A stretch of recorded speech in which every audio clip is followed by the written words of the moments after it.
Birds and Swords presented by Barn. I am Micah. She's Alyssa.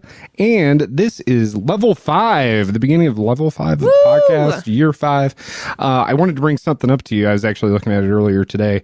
We are going to hit it's going to probably be pretty late in the year. We're going to hit our 100th episode late this year. Are you serious? Can you believe that? Oh my God. No. How do we keep finding topics? Oh, I don't know. We're so creative. We're so creative. Well, some of them are news and relevant things. Some of them are just, we just keep going down the list. Today, we're going to mostly talk about one of our new favorite recent experiences, which is Dispatch. Some of you might have played that. I think it released episodically through like end of October through the beginning of November, I want to say.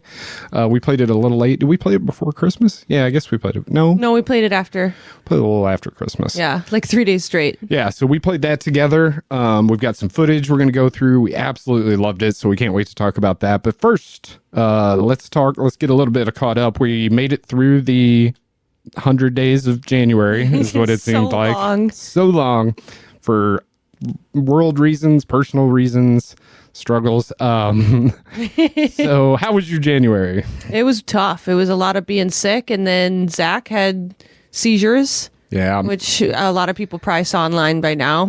Yep, and we'll post that in the Facebook group. Kind of wanted to wait till we got it out on the podcast. A lot of you have probably seen that. Don't want to spend a lot of time on that. Update. He went to the specialist just yesterday. You have a quick update? Yeah, it went really well. He just gets seizures, but we have medication to suppress that. So his brain is going to be like, time to seize, and the meds prevent that. So there's no like trigger. There's nothing that like flashing lights or anything like that. But he's more susceptible for certain reasons, like if he gets drunk. But sometimes his brain just wants to do it. So we got to take meds. Yeah, I think the most important thing was that the MRI came back clean, so it's not like tumor and stuff. From what he told me, it was more of a cocktail of multiple things. He said he's had a couple concussions. And that was one of the first things I asked you. I was like, has he ever had a concussion? Yeah, he had 3, I guess. Yeah, weird. Yeah. I don't think I've had any. Well, everybody's probably had close to 1 at some point, I guess. But again, we love Zach. He's like an extra arm of the podcast. He's on sometimes. He helps us out with stuff, gives us feedback or input on stuff that we haven't played. We love him. Obviously, you love him. You married him. Yeah. So he's doing great. So that's good. Still some appointments and stuff to go forward with. We started getting the bills today. Oh, God. Yeah. So, and I'm sure you appreciate all the help and support that you've gotten already. But again, we'll post that GoFundMe in the group. So that's the quick update on that.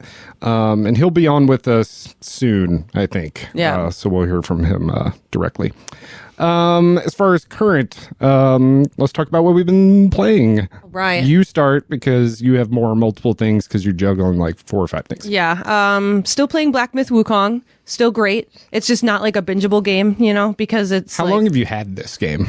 Like a year? Yeah. Almost a year? Zach got it for me a while ago, and I just wasn't good at it. And I put it down, and I'm still not good at it, but I'm enjoying it more because I'm just a little bit better. Mm-hmm. I'm actually not that bad at it. I'm like pretty mid, but I enjoy it. It's great Chinese lore, like Journey to the West lore. The bosses are really creative and really fun, but it's not bingeable because when I get stuck on a boss, I don't want to keep playing, really. Oh, you kind of shut down. Yeah, I'm just kind of like, come back to that. Yeah. Really still enjoying it though. It is one of those, from what I hear, and I haven't played it, it's one of those get good games. Yeah, like you it's like Souls-like, but not as hard as the Souls games, from what I heard. So what makes it hard? So is it a lot of, you have to like parry and counter at the right times and evade at the right time, that kind of stuff? It's like dodging, evading at the right times, and like just combos and knowing like what skills to have in your set, basically, and when. Right. Yeah, so it's really fun, though, and really like true to the Chinese Journey to the West lore. So who do you play as? You play as like a descendant of, you're called like the chosen one of the Monkey King. So you're a monkey. Of Sun Wukong. You're a monkey? Yeah. Like a buff. Yeah, you're pretty buff. And yeah. It's pretty cool. You're like a... But he can wield weapons? Yeah, right? He has like the famous staff that the Monkey King has.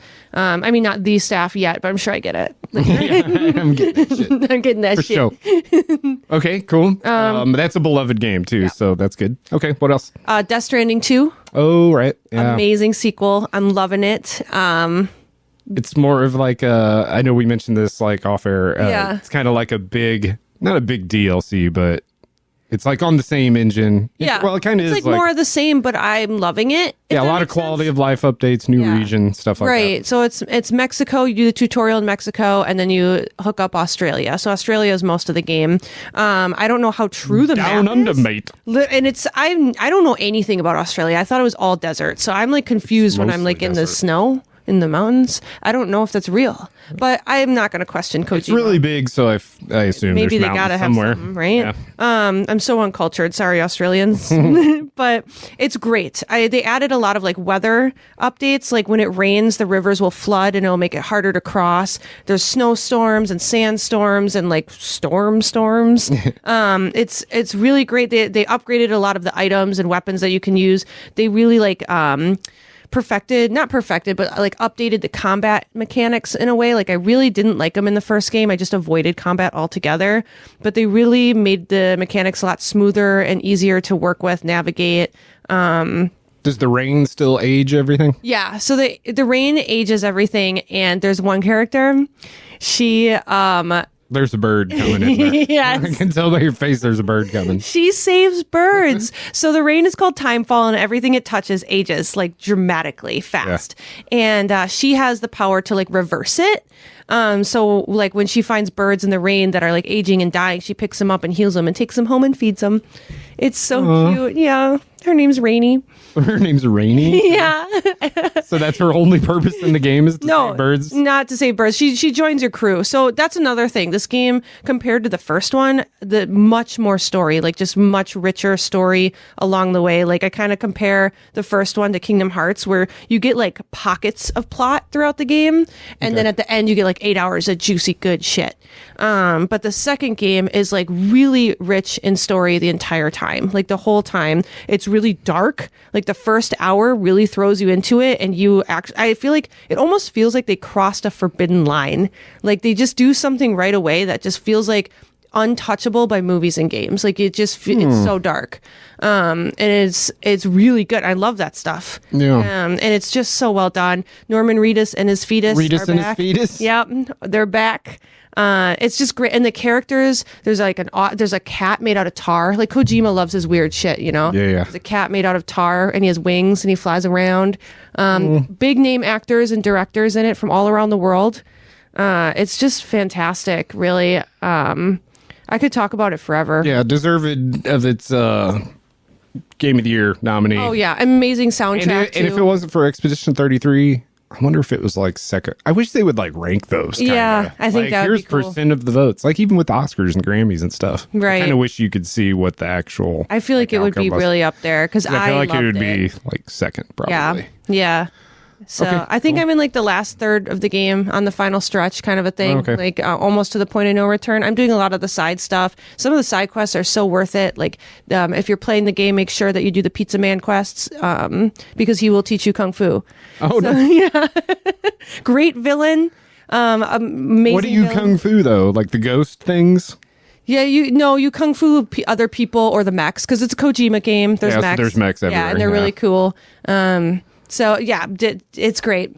Nice. Great game. Really enjoying it. Yeah, I want to play it really bad. I really enjoyed the first one. But I'm anxious to see those quality of life updates because, there were certain things about the first one where I was like, that's a little clunky or that's a little whatever. Yeah. And not just traversing the environment because that's supposed to be hard. I get that.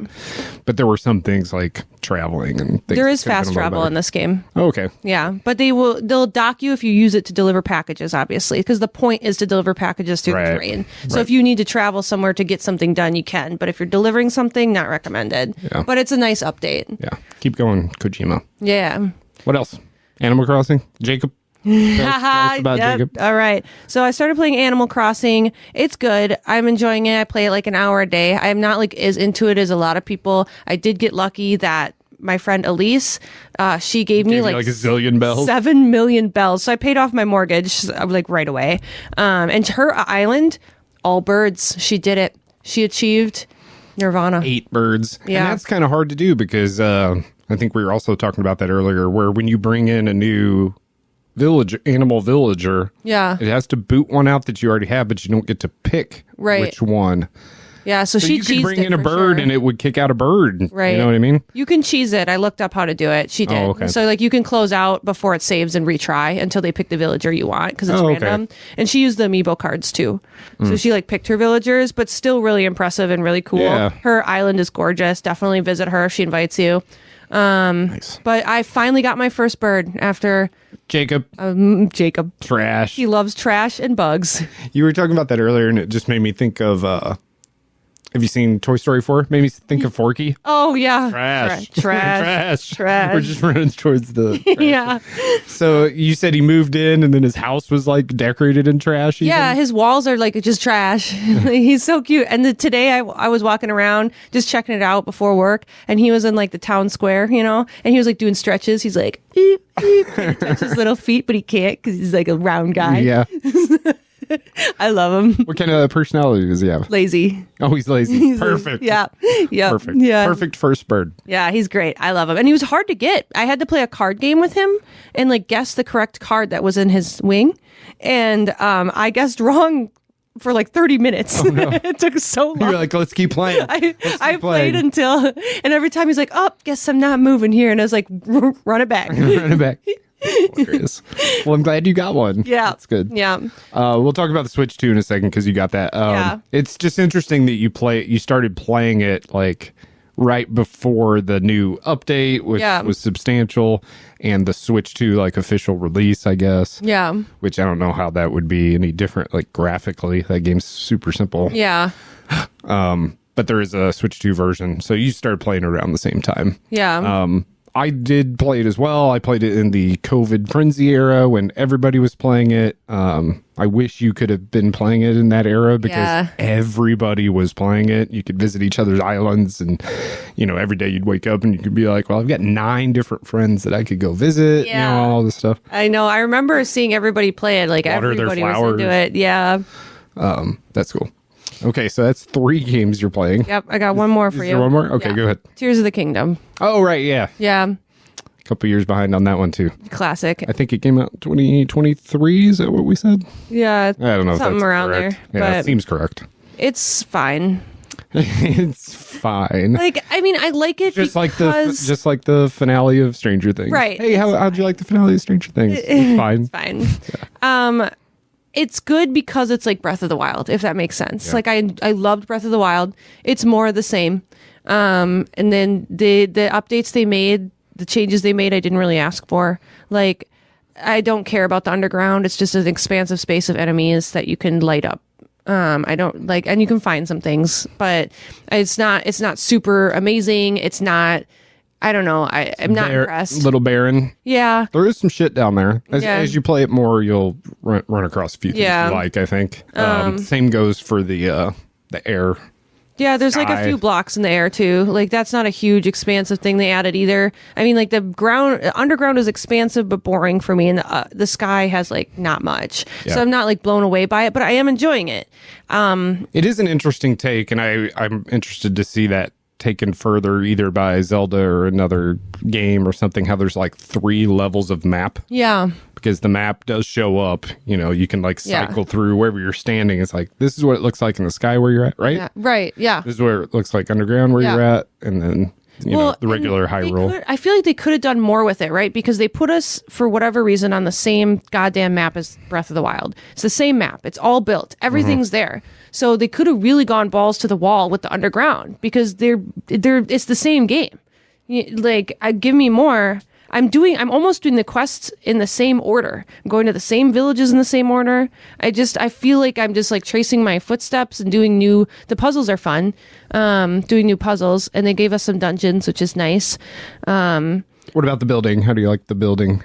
Is that what we call it? Building? Yeah. So yeah. All the physics based. Right. I think it's creative and it's cool. It doesn't feel Zelda though, because I feel like I can cheese every puzzle. And like for me, Zelda, like the best feeling is when you solve a puzzle the way it was intended to be solved. Literally, yep. And then you get that little like you're doing cocaine, like you get that rush of dopamine, and you're like, yeah, dude, I did it. Yeah. I don't get that in this game because I can really just cheese anything. Yeah, you could like have a block and then put a little rocket on it and stand on it and be rocket like, everywhere. And then you could just and those stupid little Koroks, I've just be putting them on rockets and sending them away.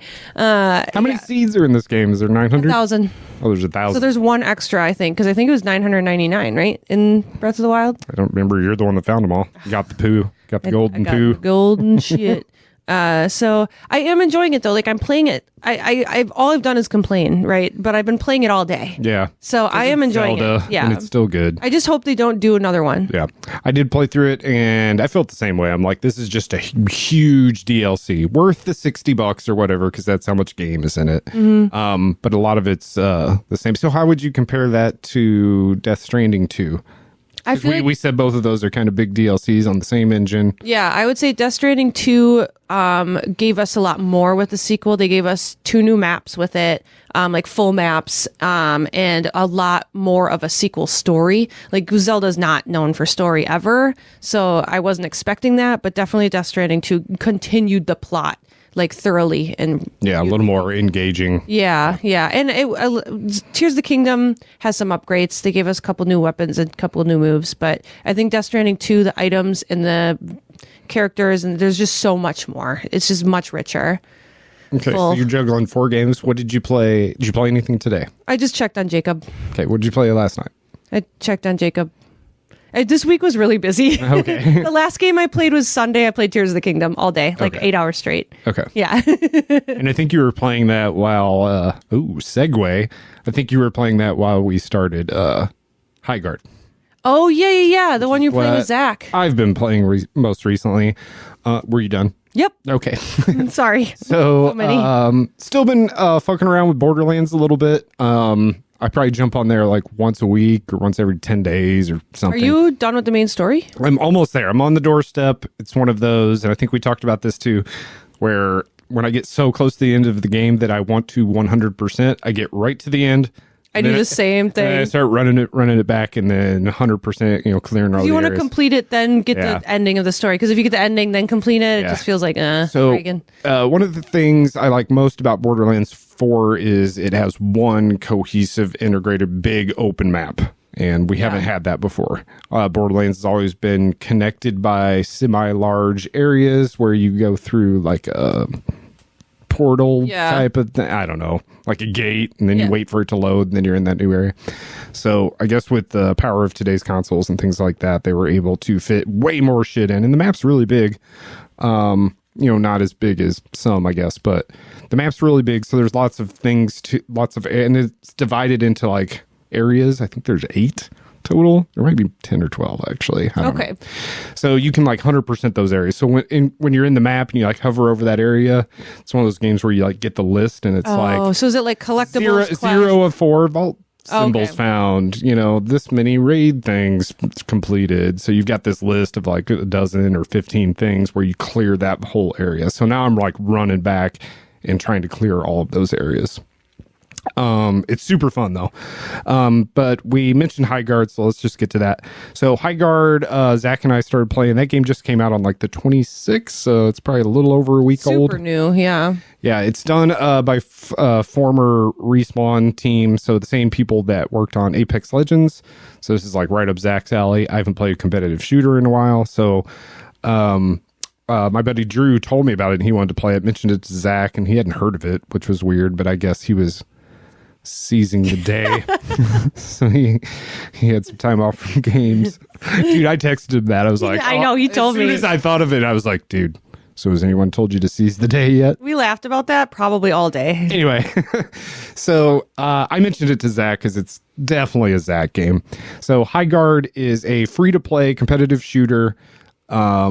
It's interesting because it's like set in it's got a completely medieval setting. It's all about raids. So it's not a battle royale or anything like that. It's about destroying like the enemy base. But in order to do so, you have to capture this big sword. It's like the sword. I forget even what it's called. Sword breaker. Yeah. So it has like a capture the flag element. So you have to go capture the sword and then take it up to the enemy base without getting killed, and have your team like surround you and escort you up there. And then once you do that, it kind of triggers a series of events where you start capturing their base. So let me go back. So the first phase is you fortify your base for like a minute or something like that, where you can like reinforce the walls and stuff like that. So it's got a little bit of like building reinforcement stuff. And then there's a 2-minute phase where you loot. So you get armor, weapon upgrades and things like that. And as you progress through the match, those things upgrade. So all the chests contain better things as you move on. Like the chick will come on the thing. She'll be like, all items upgraded. Oh, nice. So it has that phase, and then you're kind of just let loose. So that's when you kind of coordinate your team to go get the sword breaker, and then you take it to, what did I call it? It was almost like a Troy type, but you have this huge thing that like busts through their barricade, and then once you get into their base, then you have to destroy like 3 objectives, which is almost like Call of Duty like. It's like plant the bomb, and then wait the 60 seconds for it to go off, and then it explodes. Then you do the next one. And then they can storm your castle. No, it's wherever the Stormbreaker is. But they bring it in and they go in your castle. What? Yeah. Okay. So if the team has moved up, yeah, and they've gotten to the point to where they start attacking your base, yeah, there's no like flipping the switch and taking it back. You have to defend, and if you defend, the Swordbreaker goes back, and it kind of resets. Gotcha. The maps are pretty big. You do have mounts, which is kind of the thing that makes it a little different, I guess. Yeah. I mean, mounts aren't... I saw the Griffin like ones. Yeah, the mounts aren't unique to this game or anything, but this type of game, I would think that they are. It's all first-person shooter, but since the maps are big, you like ride horses. Shooter and medieval? Yeah, let me go back to that, I guess. I started going there. So it's all medieval setting, and it's unique because there's guns. Nice. Okay. So it's like, medieval times, but at the same time you have like all these automatic weapons and sniper rifles. Okay. So they're pretty like modern weapons. Yeah. Like modern guns. Like, yeah. Okay. And kind of like a hero shooter too. Right now there's just 8 heroes. It's in it's not early access, the game is out, but it's still very early on. So we're going to get more. They're called like Apex. Yeah, they're called wardens. We're going to get more of those. So each character has like different unique abilities that can either heal or protect or have defense. There's the bird one. Oh, mount? Birds. No, she calls the birds, right? Oh, yeah. I heard you guys talking about it. Yeah. I think her name is Condor. Okay, yeah. Really she can call upon birds to do something. Yeah, I was just talking when we were online the other night. I was like, I need to learn the names of all the heroes because I forget. I think her name is Condor. Okay. She's kind of. I think she's a recon character is her class, so she can like send out her birds, and it will locate enemies as the birds see them. So then you can see where the enemies are for 10 seconds or whatever. What class do you play? I'm playing defense right now. I'm probably the worst of because we're playing with like Zach and his friends, and those guys fucking kill it. They play competitive shooters all the time, and I'm not bad, but I'm not like as good as they are. Yeah. So I'm like, I need to play get wiped if I was on their team. I need to play like support or defense. Yeah.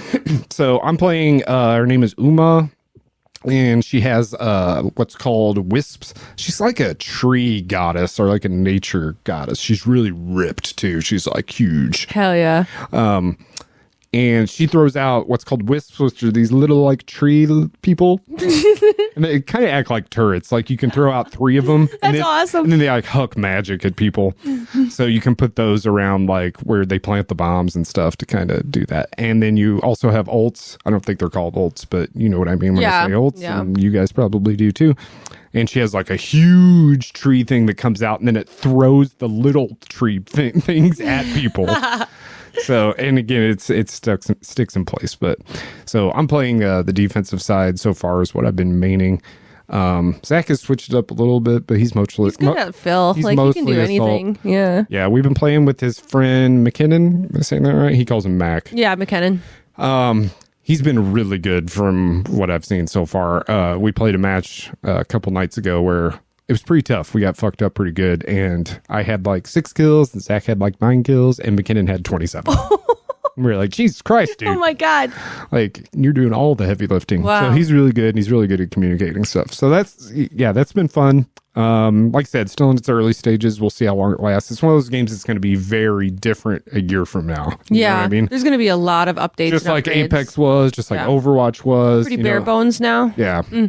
you can tell there's going to be a lot added. They did release a roadmap of committed, here's, I think they're calling them episodes. So we're in episode 1 now, and episode 2 drops later this month. Sometime they have announced a date, but it'll introduce like ranked play for the first time. Oh, nice. And then we'll get a new mount and a new warden along with that drop.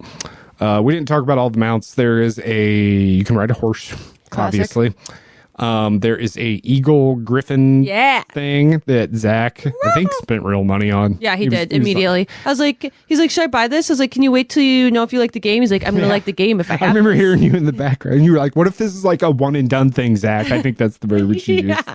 He's like, it's not, babe. And to his credit, it is not done so far. Yeah, but proud of all of you. So you can be like this eagle thing. I'm riding a Black Panther, which is super sick. And each of the mounts also have, at least here at launch, have like 4 skins. So you can, like the Black Panther I have, it turns into like a snow leopard and, a thing with a crown and all majestic, so you can buy those and spend real money on those. But we are liking it so far. Other than that, I mentioned Borderlands, and then what was I playing when we got here? Earthworm Jim. I was playing Earthworm Jim on Sega Genesis. Classic. Whatever. Every once, I do that. I was actually thinking the other day when I was hooking up those mini classic systems, I'm due for another Zelda Link to the Past playthrough. I'm due. Oh, yeah, you are overdue for that. So that might be coming soon. Yeah. We were waiting for, or I was waiting for, if the Fallout remasters were coming at the same time as the finale of the show, and that did not happen. Yeah, and we let ourselves down because everybody came to that conclusion without Bethesda saying that. So and it could still happen tomorrow for all we know, but they put like a cryptic countdown timer on their website and stuff, and all it did was lead to the finale. Yeah, something like released, but it was like an interview about the finale or something. It was like, it was not anything that we were hoping for. I'm not mad at them, but I'm a little sad for myself. Yeah, they did release a Fallout 4 Anniversary Edition, I saw, that has like all the DLC in it. That's pretty standard fare. So yeah, I was kind of holding out on, because I was going to buy Ghost of Yote, which I might now. Yeah. Because I really, really, really want to play that. I saw a story updated today that Ghost of Yote outsold Tsushima in the same time period. Yeah. I was like, wow, really? Because like no one's talking about it. Right. Did it get nominated for Game of the Year? I want to say it did. I think it got nominated for something. Art direction, maybe? Maybe Game of the Year? Probably. It got nominated somewhere along the line. Yeah, I really, really liked Ghost of Tsushima because, I want to play Ghost of Yote. So that might be my next thing. We've also got MLB The Show 26 coming out next month. I'm going to try to wait a little bit on that. Because I spent over a third of my gaming year on MLB The Show last year. I know. I feel like you played it forever. Yeah. I thought you were still playing it, honestly. Which you should do what makes you happy, I guess. And that's what I did. I played Hyrule Warriors for 4 years and it didn't even make me happy. Yeah, that's true. You're like, I was miserable. Hate this game. That was like, you asked what I was playing the other day and Zach said the wrong game. He said Hyrule Warriors. And you were like, Alyssa, put it down. Just put it down like it's a crack pipe or something. So anyway, that's what we've been playing. Did we miss anything? For games? No. Other than Dispatch, which we're going to get into. Yeah. Before we go to break and get into Dispatch, you got the Switch 2. So let's talk about the Switch 2 really quick. Yeah. How happy are you? How long ago did you get it, and how happy are you with it? I got it a few weeks ago. I had no intention of getting it, actually. I've had my Switch forever, and I love it dearly. But I was well used. It got the orange screen of death, which I didn't know was a thing. So I'm just learning about this. Yeah, so I was playing it in bed, like tablet mode, playing Animal Crossing actually, hoping for a bird to arrive, and I actually shut it down and put it in sleep mode, and then me and Zach, it was next to me in bed, and all of a sudden it turned on and the screen was orange. And so I had to reset it. So it happens when you boot it up? It happened with not touching it. I turned it off and then 10 seconds passed and then it booted up and turned orange. Yikes. So I reset it by holding the power button or whatever. It came back on just fine, but it freaked me out. So the next day I bought the Switch 2. I had no intention. I thought the price was ridiculous. But how much is it? $350? It was $500 with the Mario Kart. but I traded in a ton of stuff, so I ended up paying like $200 for it. Yeah. But ridiculous pricing for what it is. It's an upgrade. I mean, the screen, the tablet mode is nicer. The battery life is longer. Like the basics are there. I like the magnet Joy-Cons. Yeah, it's kind of. I know that sounds like a small thing, but like hitting or pushing that little button, ripping them out, you felt like you were breaking it. Yeah. And now it's just like chink, chink. Yeah, I like that too. The only thing is the base feels so flimsy. I feel like I'm going to break it every time I want to plug it in. Really light. Yeah. It just weighs very like flimsy. an ounce. Yeah, it's very flimsy. But otherwise, I mean, it's the same, like the same menu as the Switch. Yeah, it looks the same interface. Yeah, it's definitely smoother. Like I'm playing Tears. I couldn't play Tears of the Kingdom on the original Switch because when the lagging that would happen, the frame rate issues that would come with like explosions and stuff was just when there's a lot going on the screen, that game would really slow down. Even when you were like using all the building stuff. Oh yeah, like if there were also some goblins around, like it would just like. Yeah, it was bad, and it's totally smooth on the Switch too. So it is a better hardware. It does look better. It plays better. I just don't think it's like the upgrade they marketed, if that makes sense. Yeah. But I do love it. I mean, I would not recommend the $500 on it. If you have stuff to trade in, sure. Or if you get the orange screen of death or both, then do it. But I wouldn't have done it if I wasn't afraid of losing all my saved data. Yeah. And some of the new games, like Mario Kart World, although I only played like 2 or 3 races and kind of looked at the open world and stuff, it's pretty kick-ass. It's my favorite one, I think, because you get to play as a penguin. You can even hit a button to do that. Yeah, you just... Yeah, I love him. Yeah. So, well, it sounded like you kind of have to do it, but it sounds like you're okay with it. I think that's where most people sit, is like, yeah, it's good. It's not like when I got the PlayStation 5 where I was like, this is an upgrade. Yeah. Right? Yeah. Like, I'm so excited. Like, the Switch 2 was like, well, my Switch broke. I've had it for a decade. Yeah, it's like the theme of the night. It's like the extended DLC. Right, like, it's the same thing, but a little better. Nintendo's just like, we're very mid right now with Nintendo. A little better. Yeah. Yeah. Okay. Well, I'm glad you like it, and you're future-proofed with Nintendo games that may only come out on the Switch too. Like, that's you've true. got it. And, yeah. I'm set. And you're good to go. Okay. All right. Let's take a quick break. We're going to come back and talk about Dispatch, one of our probably favorite games from last year. So good. We'll come back with that right after this.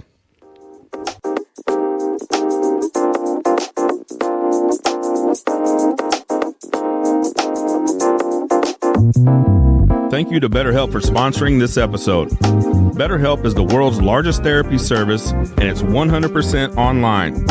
With BetterHelp, you can tap into a network of over 25,000 licensed and experienced therapists who can help you with a wide range of issues. To get started, you just answer a few questions about your needs and preferences in therapy.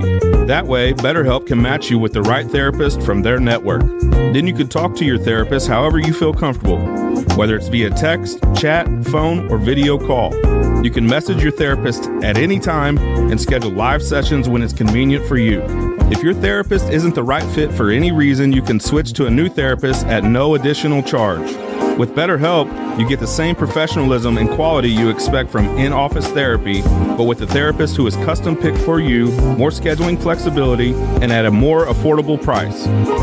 Get 10% off your first month at BetterHelp.com/thebarn. That's BetterHelp, HELP.com/thebarn.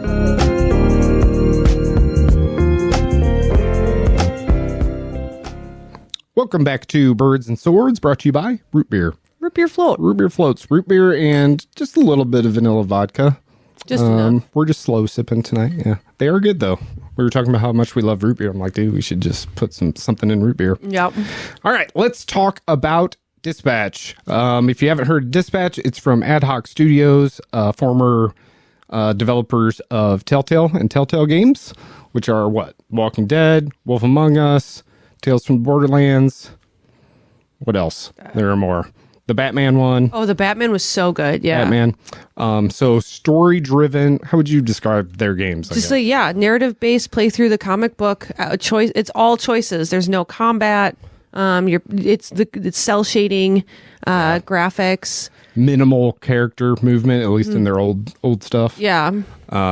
Just really engaging, games that made you feel too, for the most part, especially Walking Dead. I mean, that'll make you cry, but I have a tattoo. Yeah. Some of those decisions that you have to make that are always, I think in every game, they're always on a timer, right? I don't remember.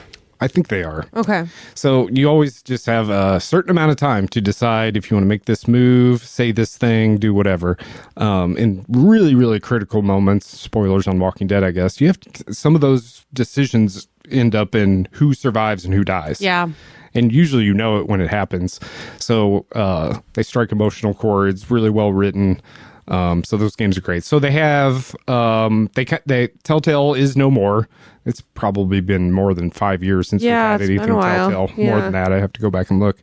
But they've kind of reformed with a lot of those former members to form ad hoc studios, and they released their first game late last year, and it is called Dispatch. Describe, I guess, the basis of Dispatch and its superhero kind of. Yeah, so think 911 operator, but superheroes instead. Yeah. You're dispatching based off the emergency, the correct superhero based off their abilities to that emergency. And these emergencies can range from like my cat is stuck in a tree to there's a robbery at the bank to there's a supervillain in downtown. Yeah. They really range. Well, really, you're super villains. Oh, yeah, you are. Yeah. That are kind of acting as heroes, but it's kind of a ragtag group of, I mean, are there 8, I think, including yourself?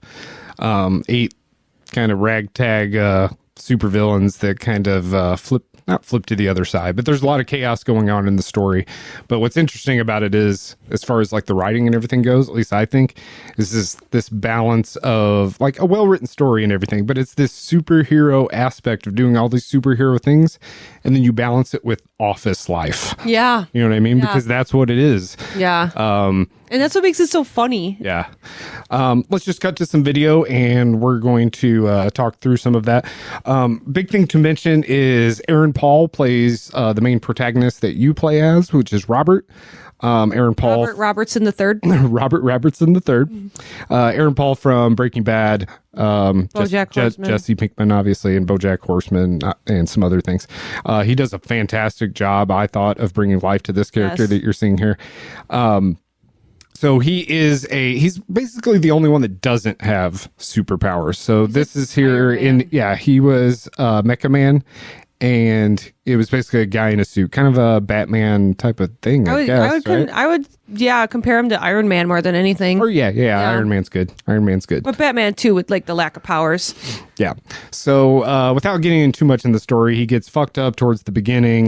He can no longer use the mech, so he becomes a dispatcher for all these other like supervillains. Yeah.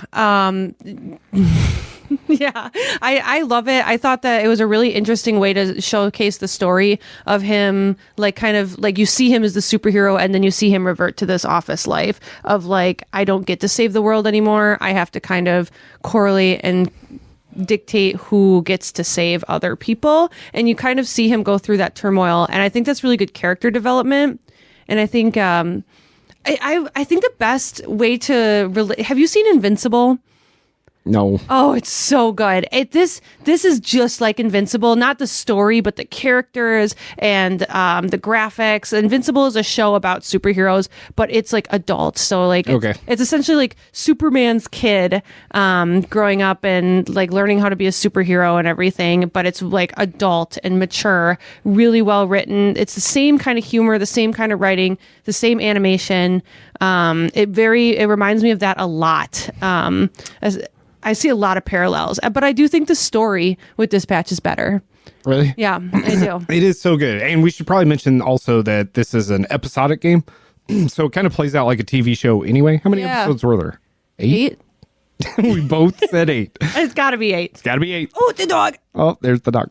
We love. Yeah, he's got the dog, so there's dog aspect too. Ooh, and there kind of, there's some choices later in the game about the dog. So yeah, you learn about him through, like we said, there's 8 episodes, so there's a lot of character building, I feel like, there too, where you learn he's very disgruntled at first. He doesn't want to be doing this. Yeah. There's that office life. Sorry, I didn't mean to cut you off. I was just that's okay. That's okay.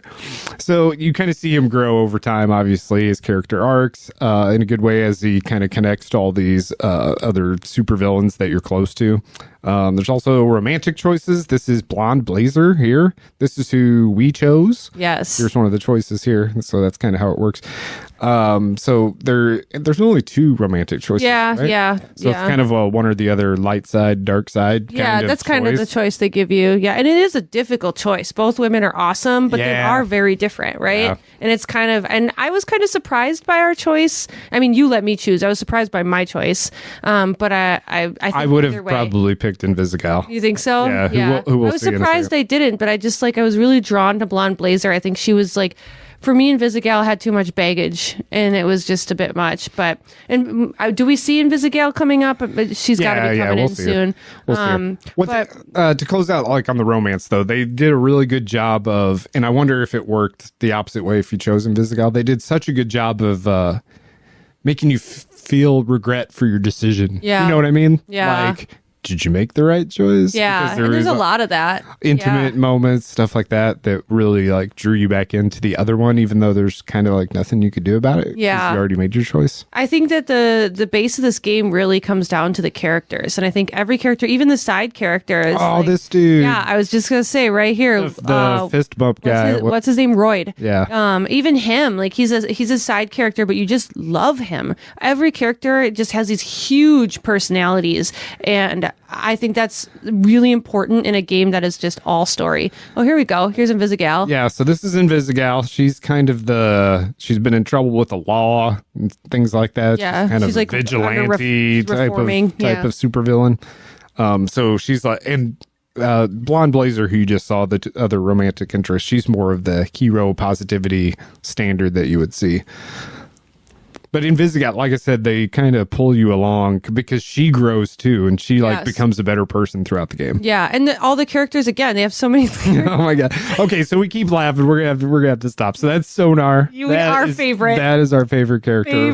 Favorite hero / villain. Yeah, we'll get to more of him later. Probably. He's just awesome. We love him. Yeah, we stand for. He was the only one. Look at him. I don't know who his voice actor is, but it's real dry and deadpan and like perfect. Whoever he is. Nailed it. And he's a fucking bat. He's just a bat human. He's awesome. So good. Definitely the best. So good. Yeah. Okay, back to Blonde Blazer, I guess. Yeah, she's like the corporate hero. She's the corporate baddie. Like, think of like, just like what, like, I don't know, like Marvel has fed us in the movies, basically. Like, just your perfect do-goody superhero, but then she does her paperwork at the end of the day. But she's also got a lot of personality, and you can tell she's like really sweet. Yeah, like she's not like she's a the stick wholesome, in the mud. Take home to mom. Right, she's doing great. Good for the world. Good job. And we got Waterboy, who's a very important part of our story. This is Waterboy. He's one of the ones you add after you like have your core group. Yes. So this is probably in like episode 3 or 4 then. Yeah, and he's funny too. I mean, he's so insecure. Yeah, and he's stuttering, and his ability is like throwing up water. Yeah, he just like leaks water and pukes it. But there's some. We'll get into the gameplay in a minute. But there were some missions. It was like there's this fire and it could really use water. What was his name? Right here. What's his name? Phenomenon Man. I could never get it right. Phenomenon Man. And they even they make jokes about that during the game. He's likable, and it sets you up to think that he's like a douchebag, but actually he's just a really nice guy who doesn't understand people. Dude, this is one of the best scenes. I had to put this in here. Watch when he sits up. He sits up so hard that it blows glass into his fucking chest. Yeah, and then he gets stabbed. So he was with Blonde Blazer, and she dumps him, and he goes through this really depressing period through like 3 episodes. Yeah, where everything, and I don't know, he feels like you're his like best friend still. Like he doesn't know you have feelings just for. A good guy, and you expect, I don't know, like an easy way out with the writing of this kind of character is for him to turn into like a douchebag and be really annoying. But they're all lovable. Yeah. All the characters are lovable. Yeah, that's like his base stereotype. But they flip it on its ear and just make you love the dude. Yeah, Phenomenon Man. Phenomenon. Yeah, his powers are pretty standard. Like he's super strong. He's like a Superman type of character. Yeah, man. I'm so impressed with the writing. And talk about the art. don't you talk about the art? The cell shading type art. It's very much comic book, but it's so smooth. Like, let's talk about how it looks like you are just watching a show. Yeah. Like, it literally, and this happens as you play through decisions too. It is so seamless. It flows. It doesn't feel like anything you're doing is changing what's happening.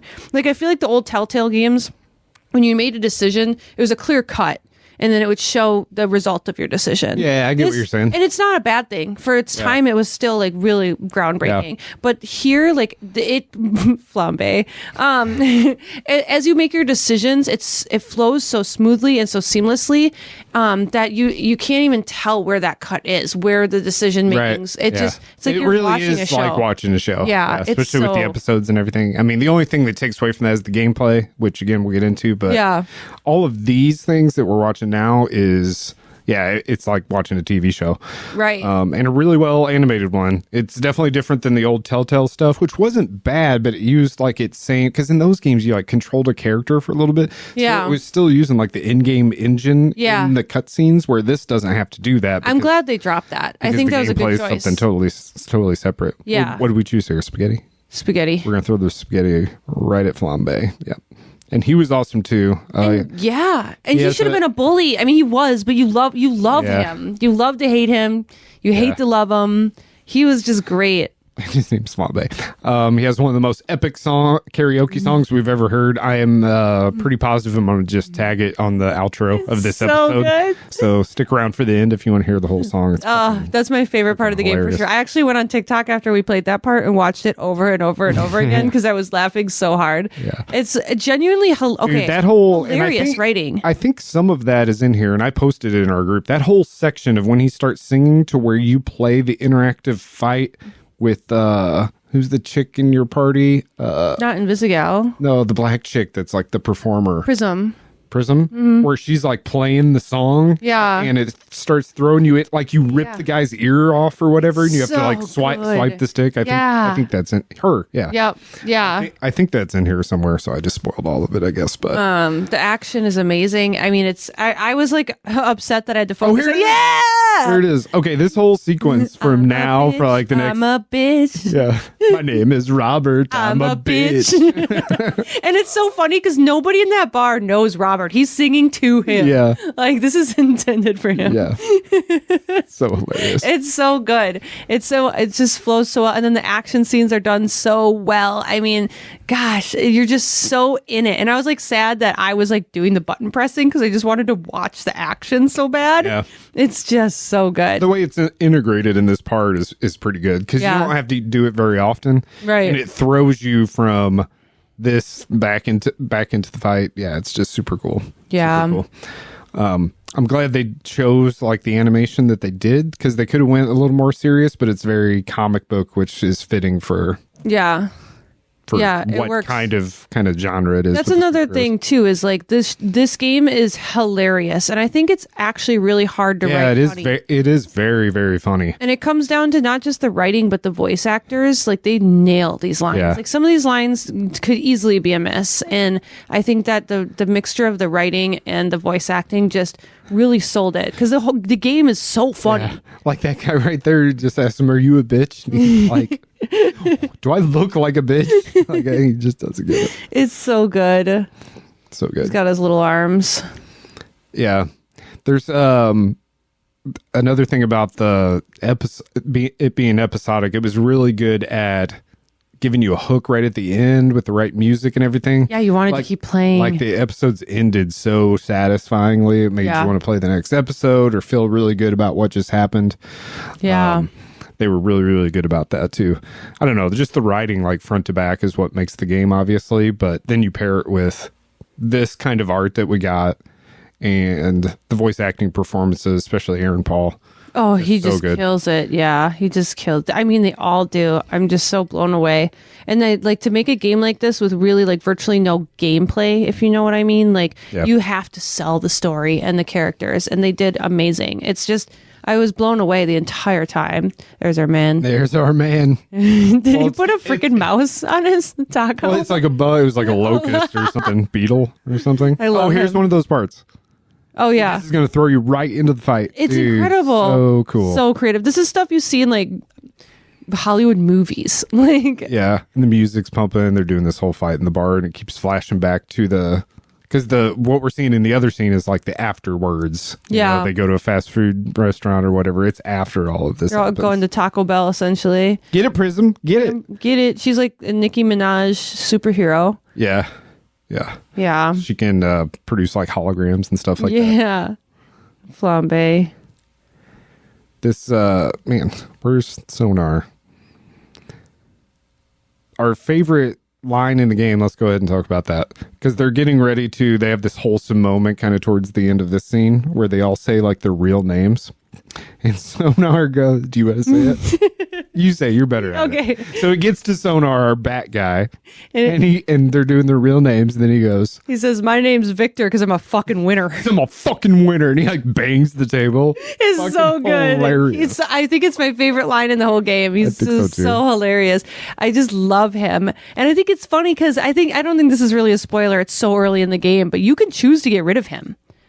Oh yeah. Yeah, like episode 1, I think. You can choose for him to leave your team. Yeah, because who did we cut? What was her name? She was you essentially, it comes down to 2. She's and I was like a Valkyrie type of. And I was very surprised at how 50-50 it was between. I thought everyone would love Sonar. Yeah. I was very surprised because at the end of each episode, it shows you your decisions that you make. Oh, right. Yeah. So and you're compared against the community. Yeah. There's where he bites he's biting into the taco and then bites that. So good. So it shows you all your choices, like based on the community. He's doing coke in the bathroom. Our guy. Oh, geez. Very adult. Very adult. Yeah, it is very Which adult. I guess, do we talk about the censorship? Let's talk about that. Let's later? talk about the negative news later. Okay, we'll just talk about how much we love it for now. We'll get to that. Yeah. I felt like what was the devil chick's name? I forgot her name. I forgot her name too. Gosh darn. She was the one I was like least connected to. I feel like she just reminded me a lot of Baldur's Gate. Like we've already been there, done that. She's just she's like a D&D character, which is the point, right? I felt like she just didn't have a lot of dialogue. She's just she's just barbarian from like a D&D game. That's like her point. That's like, I think the direction they were going with her. They don't talk a lot. They're just like muscle. The little guy that punches dicks. Punch up. Yes. Punch up. Yeah. He's hilarious. He's hilarious. I don't know if that part's in here, but he just runs around because he's a little person, and he just runs around punching dicks. It's so funny, and he's like super Irish or Scottish. Move, yeah, Irish. Very, very Irish. He's hilarious. I don't know who came up with these characters, how many people it took, but I mean, genius writing. Yeah, all of them are so fun. Yes. Like Flambe. I mean, I love that name. Like Flambe. Malevola. Oh, yeah. That's her name. Yeah. She reminds me of... you were right about Prism. Yeah. Punch Up. Yep. Yeah. He's so good.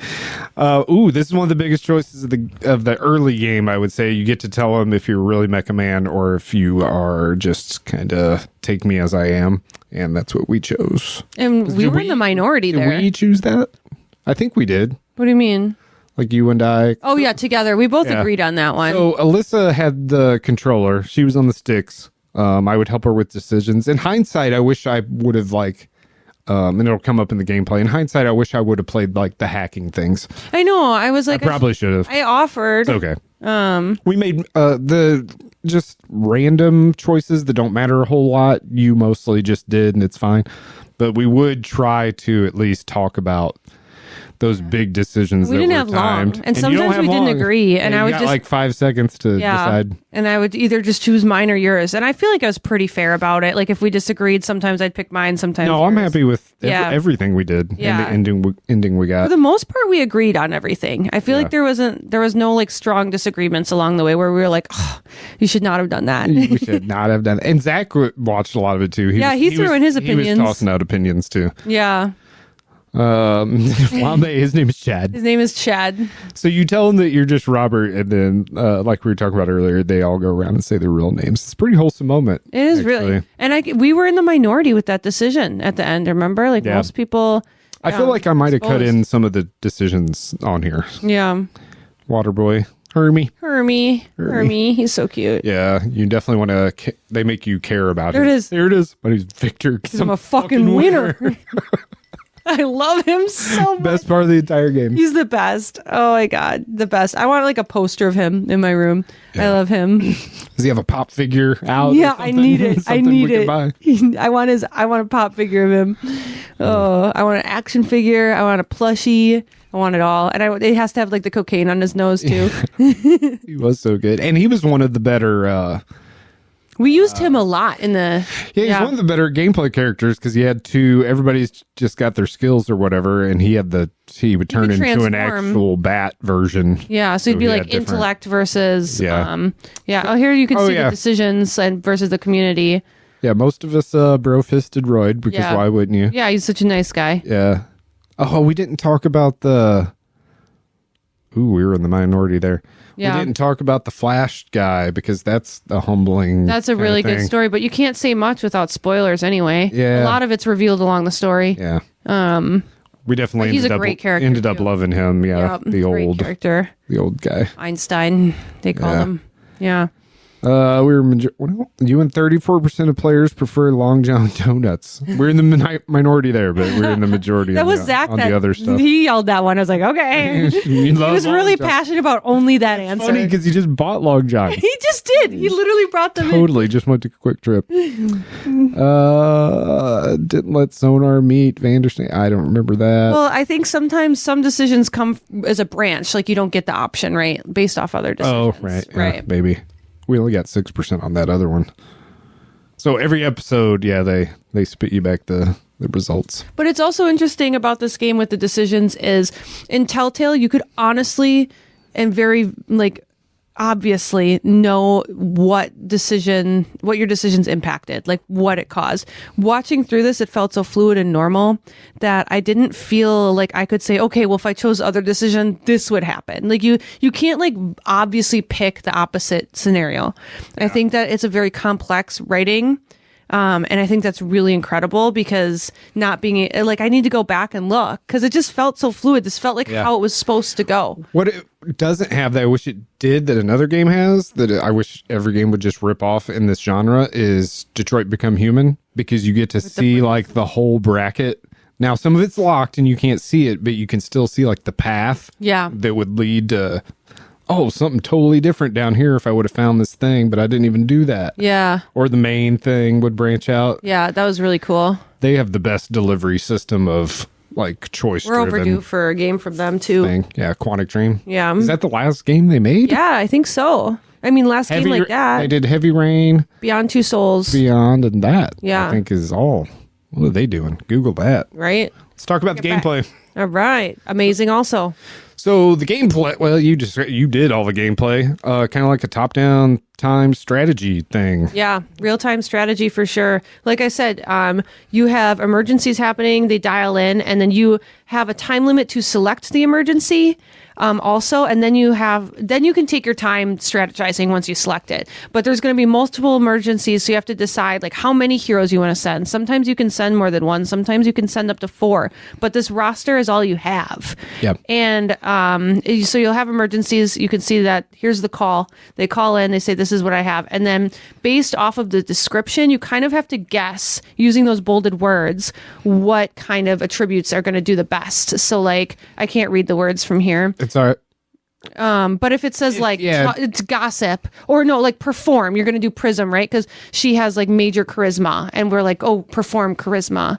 The words that are highlighted in orange that you can see there, it's almost like an English exercise. Yeah. It's how do I associate this word with what skill will work best for it? Right. You said perform, so that, that would be something maybe you need charisma for. Yeah. Some words you can tell are associated with strength or some kind of power, so you're going to choose to send a hero that's better at that. Yeah. So each hero, as you see in the diagram, they're better at certain things, and you can level them up. Yep.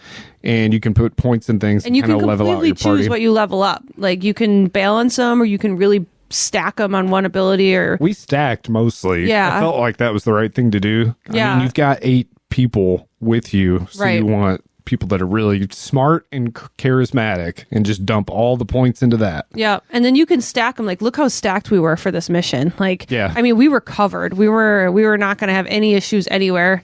if we do send all 3 of those. I don't even remember if we did. And there were so many. Yeah, and as you level them up, they can earn new moves, or they can earn bonuses, as you see there, like plus brain, plus intelligence. Yeah, they get like these major skills that will like happen while you're slotting them in for the call. And it's very fast paced. It's really fast. Yeah, I feel like I didn't catch on to that, at least in the super early beginning, that you had to balance like where you were going to click next. And sometimes, because the heroes also, when you send them out and they complete a mission, they have to come back and rest. Yeah. So they're not available for a while. There's travel time and rest time. Yeah. So before, you would let one like almost run all the way out, because we could bring 2 heroes back that were resting, and those meters were depleting at the same time. So it brings a little chaos to it. Right. Because then I was waiting till last second on some of them so we could use a certain hero just in case. But then also that like totally fucked us a couple times because I missed it. Because I remember I would like back out and then miss it, and then I couldn't hit it, so you missed a couple calls. Yeah. And you can miss them. So like sometimes that's strategy too. Because if the superhero doesn't hit it, here's a special one too. Like you can send them, and then it'll notify you that they're like distracted or whatever. There'll be like something will come up during that mission that it says, you have to make a decision. Yeah. And if you sent like a specific hero, you'll automatically get it. They'll have like a special dialogue they can choose, or action they can choose. But if you didn't, you have to just choose the right one and hope that it works out. Here's us leveling up a character. Yes. So there's one of Sonar's forms. Yeah. And we leveled his up. No, he levels up individually. It's just his like bat form is the exact opposite of his stats for the other one, which was really, really cool. To realize too, because I was like, let's level up his bat form, and you were like, you do both. It's the same thing. One's just opposite of the other. Right. Yeah. So it depends on what form he's in, but that's why he was so cool. We used him so much, like because he just was awesome, because he had so many skills. And then when he went out, because every time he went out, he flipped in between bat form. You don't get to choose. Right. A lot of it's just based on time and time expanding. Yeah, very fast-paced strategy. And then after they complete it, you get to see, and it'll show you if they succeeded or not. And if they don't succeed, they'll get hurt, and their stats will drop. And if they get hurt twice, they'll be downed. Yeah. Yeah. So that's part of the strategy too. Like if you know that this hero is not going to be good for this call, do you just miss the call? You're docked points at the end, but then they won't get hurt for failing. And we did make that call a couple times where we were like, it's better just to miss it so they don't get hurt. Yeah. Yeah. Or use them for whatever the next thing is. Right. And especially late game, it gets super crazy. Very chaotic. And it even throws a part of you that's like unbeatable on purpose, where you get overwhelmed, stuff like that. Yeah. And that's something too, like based off the story, like in the beginning, these heroes, they hate you, and they actually just don't do what you tell them to. Like in the first gameplay, they were just they're just like, no. They can decline. You can be like, I'm going to send you, and they're like, no, I'm good. So your relationship with them impacts it too, because they might not go on the mission. Or sometimes when you'll go in, they'll want to go and they'll autofill themselves, and they'll be like, I want to go on this mission. And sometimes you can choose, sometimes you can't, whether you listen to them and actually send them. So it's very creative with the story aspect of the gameplay too. Like the characters and their personalities are a big part of the gameplay. Yeah. You don't just play God. Yeah. And their dialogue during all of this. Hilarious. Too. You can't hear it now, but you'll see lots of talk bubbles and stuff. So they're like kind of radioing into you. Yeah. And there's a bunch of brilliant writing there, funny stuff that's great that kind of integrates what the game is all about into even it's hilarious. And you're trying to like strategize and talk to each other, but then you keep laughing at the dialogue, and it's so hard. And then we just saw too a couple seconds ago, you can send them to like training. So there's training opportunity. You can send a couple of them. Learn to fly and shit. A couple of them can go to like flying school. For some reason, Flambe can fly, so you can send him. And then there's like other, like they'll level up their skills, certain skills, like those big ones that we talked about before. You can send them like Malevola learned a skill that she could heal other heroes that she went on missions with. Yeah. Yeah. And if you fly, you get to the destination faster. Right. Or you return faster. Yep. Yeah. It's all, and I think what's so interesting about the gameplay is here's the training right here. Here we go. Yeah. What's so interesting about this is it's very intricate, the gameplay. It's very detailed, but I would it's very play easy to learn. Yeah, I would play an entire game of just this game. They could give me a million levels and I'd keep playing it. forever. I think we talked about that, and I mentioned it to Zach because Zach would totally play something like this if it was just this. Because they could have like 20 heroes, and you could decide which ones you wanted to roster in for certain. So like cool. You could really go crazy with it. Yeah. But it is still. I felt like it was incredibly deep for what kind of game this is, right? For being a narrative based thing. And I think I like that, like the real time strategy with the narrative, and it was never too much of one or the other. I mean, the first episode is building the story, so you don't get a ton of the gameplay. I think you just do it once, like towards the end tutorial type of thing. Yeah, but like I think it's really well balanced. Like you never get bored of one or the other. You're never like, okay, I want to go to the gameplay, or where's the story? Like you're just always going. There's our man. There he is. There's our man. Like I put that in there. I was like, make sure we get this part in. Yeah, and his design is just so badass. Yeah, he's just in a suit. He's such a baddie. I love him. Corporate baddie. Here's the hacking. All right, let's talk about the hacking. So this is the hacking. This is the third and final. Go left. Final gameplay mechanic. I was so stressed I forgot which way was left for like a solid 2 minutes. I will say this one that I cut, you totally blow through it and it's awesome. You nailed this one. Thank you. I'm glad you didn't cut the one where I couldn't figure out which way was left. But the hacking, it starts off really simple. So they work you into it, right? They ease you into it for the most part. And the goal is to really get that prism over to the final sphere, and you do that by unlocking routes with keys and codes, using like electrical pulses to carry with you. It's just a puzzle, creating new paths. Yeah. And I like puzzle games. But I did feel like I was under a lot of pressure because we were streaming and because you were there. The time limits too. Yeah, this one doesn't have that. Yeah, I was going to say this one doesn't have a time limit, but some of them do. Yeah, so and I don't work well under pressure. You have to hustle to the end before the timer runs out. Yeah. Because in games like this, everything's permanent. You know what I mean? Right. Yeah. Like if you fail, it's not like just try again. Right. It's like, not no, like you game failed. over, reboot. It's like you suck. You failed. Yeah. And I definitely failed a couple of them. There was one that was really hard that Drew even said, like, I had to look up the solution for that one. I had to Google it. Yeah. And then there was one that I just sucked. I couldn't. Micah was like, go left. And I like was Zach so. were both going up to the top and to the left. And I was so stressed. I was going right. And I was like, why are they yelling at me? I was like, well, there's this proximity meter at the bottom that I don't think you knew about yet. No, I did know about it because I had done it twice before. This wasn't the first puzzle with it. Okay. I just didn't know left. I was just so stressed. Yeah, you kept going right. We're like, left, screaming. Yeah, that was definitely my bad. Look for at that. sure. Nailed that one, though. Boom. So some missions, require that, I guess? Yeah, and some of them are optional, too. Like, it'll give you the option to hack or do, like, a dialogue option and, like, risk it. It's not that I didn't like the hacking. I just didn't like risking my skill versus choice-based. Yeah. Here's Royd. Royd's main deal is he's repairing your mech over the course of all the episodes. Like this is wrapping up. I absolutely loved it. I would play an expansion if they did it. I would play a second one if they did it. Yeah. I would play whatever. Yeah. I don't want to get too much into it, but I told you they're working on Wolf Among Us 2 is in full development by Ad Hoc, so I don't know what else we're going to see out of Dispatch, which is very exciting because Wolf Among Us is probably my favorite. Maybe Walking Dead Season 1 just because of the experience or whatever. Yeah, Season 1, but Wolf Among Us, and also the Batman game too. Like, honestly, those 3 games, the Telltale Season 1, Wolf Among Us, and Batman were just incredible stories, and I would love to see more from all of those, but I don't know how much more you can take with Walking Dead. Oh, yeah, I'm good. Yeah, we can stop there, but I would love to see more Wolf Among Us and Batman. Yeah, so Wolf Among Us 2 is in full production, or full development, so they're working on it right now. We got that. So I don't know if we'll see, because there's been like an extra episode or 2 of some of their games. Yeah.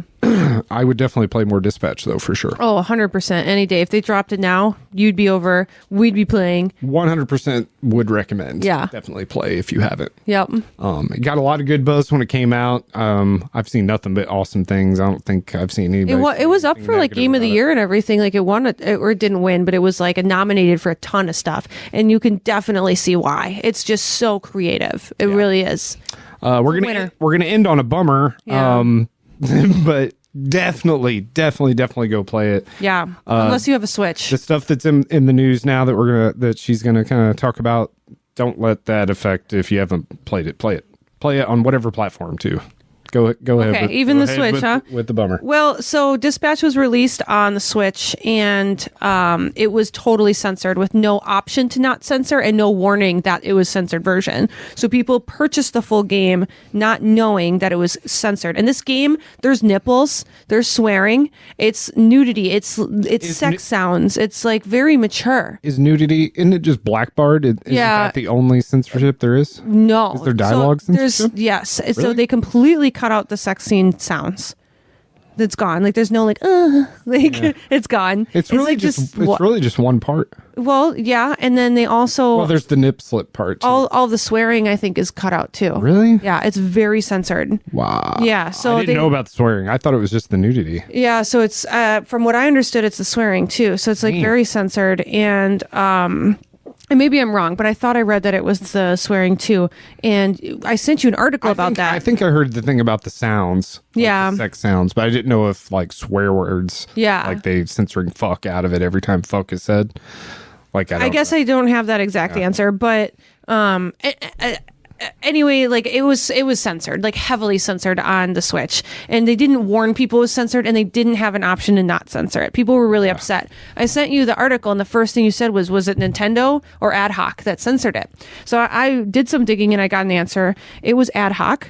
That's what conclusion I had came to as well. But it wasn't really their decision. It was in order to release it on the Nintendo Switch, they had an agreement with Nintendo to censor.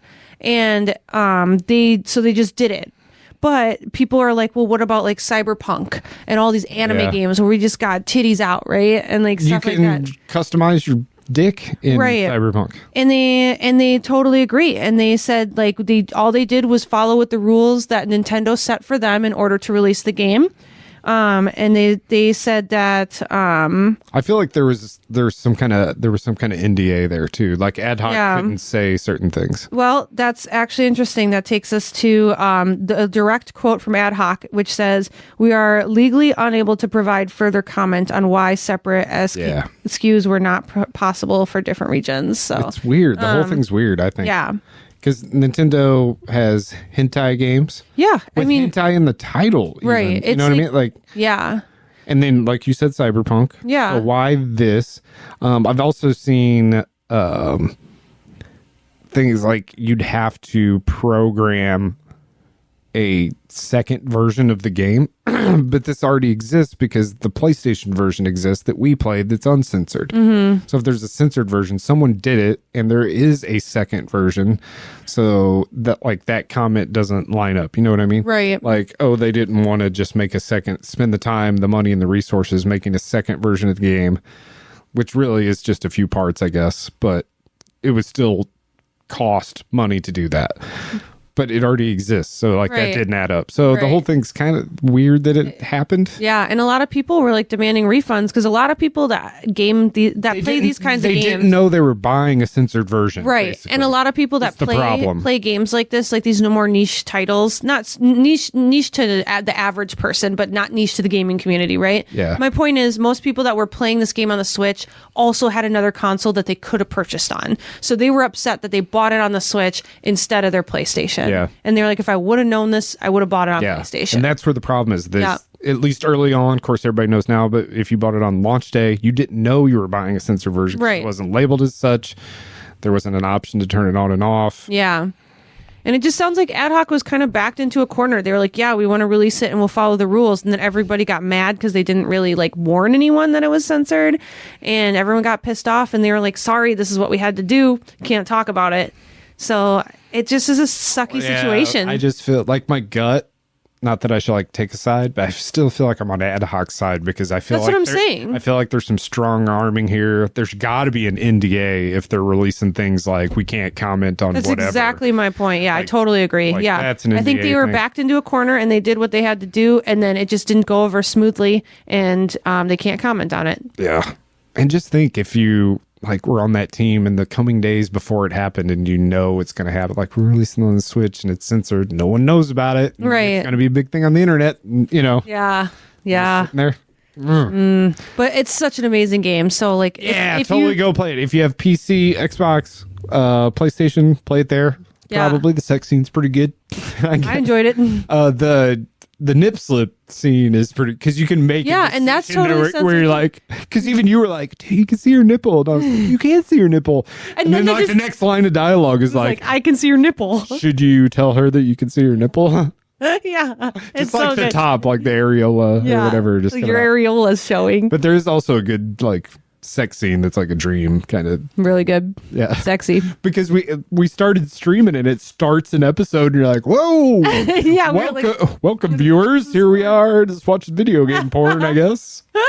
It's tasteful. It's pretty hot, Yeah. Raw, whatever. Yeah. I don't know. And it's not too graphic. No. So it's good. So good though. It's one of those that hits all the categories, right? Voice acting, art direction, creativity, writing, narrative. Gameplay's good. It's not like it's a third person action adventure, so you're not going to get a lot of deep RPG type mechanics, but that's not what kind of game it is. I couldn't recommend it enough. Kind of want to play. No. Should we play it again? Nah. I don't know if we play it again. I just want more of it. I know. Give me more. Give me more. Wolf Among Us It was so good. It was so good. Go play it. Everyone go play it. And it was like $30 too. Yeah, not wasn't bad. it? It wasn't like, it was like $30 because we Venmo'd each other like 8 times that night because we also split pizza. Yeah, it's and like we got pizza. This happened. Yeah, I think $29.99. Yeah. Or you might even be able to get. It's well worth the $30 though. Yeah. I would say each episode is probably like 45 minutes to an hour, so you're getting 6 to 8 hours of gameplay, but. Super fun. You can play alone or you can play kind of cooperatively. Is fun, especially when you've got someone else invested in it. It is fun to play with someone and laugh. Yeah, so if you've got like if you're dude and you got a girlfriend, that's a good game to play and she can watch and be entertained, or vice versa. Yeah. Good for all of that. All right, good being back. 2026 level 5. We're gonna come back with best dressed. All right. Gonna have Jesse on. That's gonna be really fun. We're gonna explore some character costumes. I really do like that aspect of gaming. Like I love skins and outfits and customization and all that stuff. So that's gonna be exciting. All right, listen. Bye. Goodbye.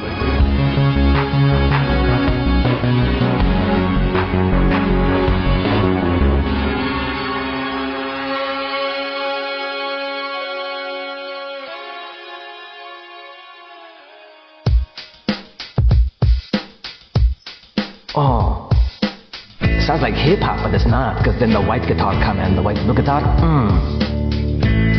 It's like Run DMC, they came through a wall, but this is a different song. I hate the world today. You're so good to me. I know that I can't change. I can't change. I try to tell you, but you look at me like maybe I'm an angel underneath. Innocent and sweet, like sweet and sour sauce. Yesterday I cried. This is the lady in the song, not me. You must have been relieved to see the softer side. So soft. I back up, sing for me. I can understand how you could be so confused. I don't envy you. I'm a little bit of everything, all rolled into one. I'm a bitch. My name's Robert, such a bitch whose name is Robert. I'm a bitch, yeah, I'm a bitch. I'm such a fucking bitch. I have no hopes, I have no dreams, and a tiny little thing, and it doesn't even function anyway. Because every miracles function, it's like, well, take me as I am. Just tiny little bitch, have a man. Rest assured that when I start to make you nervous, and I'm going to extremes, tomorrow I will change, and today won't mean a thing. Poetry, I'm a bitch, I'm a lover, I'm a child, I'm a mother, I'm a sinner and a saint. I do not feel ashamed. I'm your hell, I'm your dream, I'm nothing in between. You wouldn't want that's tough for anybody. That's so hard. Fuck.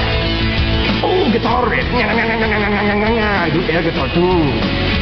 Since a child, I'm a prodigy. I'm an air guitar prodigy. I do air bass too. I do air drums. I'm fucking the Jackson 5 by myself. 3. Lift off. Just when you think you got me figured out. Oh, I jumped early, my bad. The season's already changing. I think it's cool. You do what you do, and you don't try to save me. So how long does it save me? I'm a bitch, there we go, I'm love, there we go, then I'm a child, I'm a mother, I'm a sinner, I'm a saint. I do not feel ashamed. I'm your hell, I'm your dream. I'm nothing in between. You know you wouldn't want it any other way. Like Burger King, have it your way. I'm a bitch, I'm a tease, I'm a goddess on my knees. When you get hurt, when you suffer, I'm your angel undercover. Like Shaft, I've been numb, I'm relieved. Can't say I'm not alive or leave. That would be good, leave, huh? You know you wouldn't want any other day. Leave it pain medication, huh?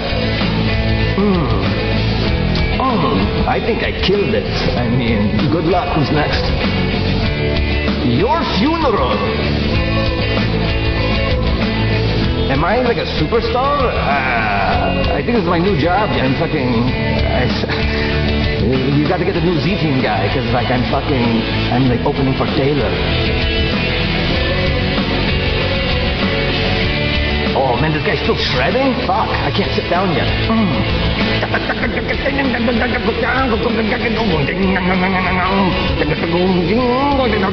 What pedal is that? I should go to the guitar center and figure out what...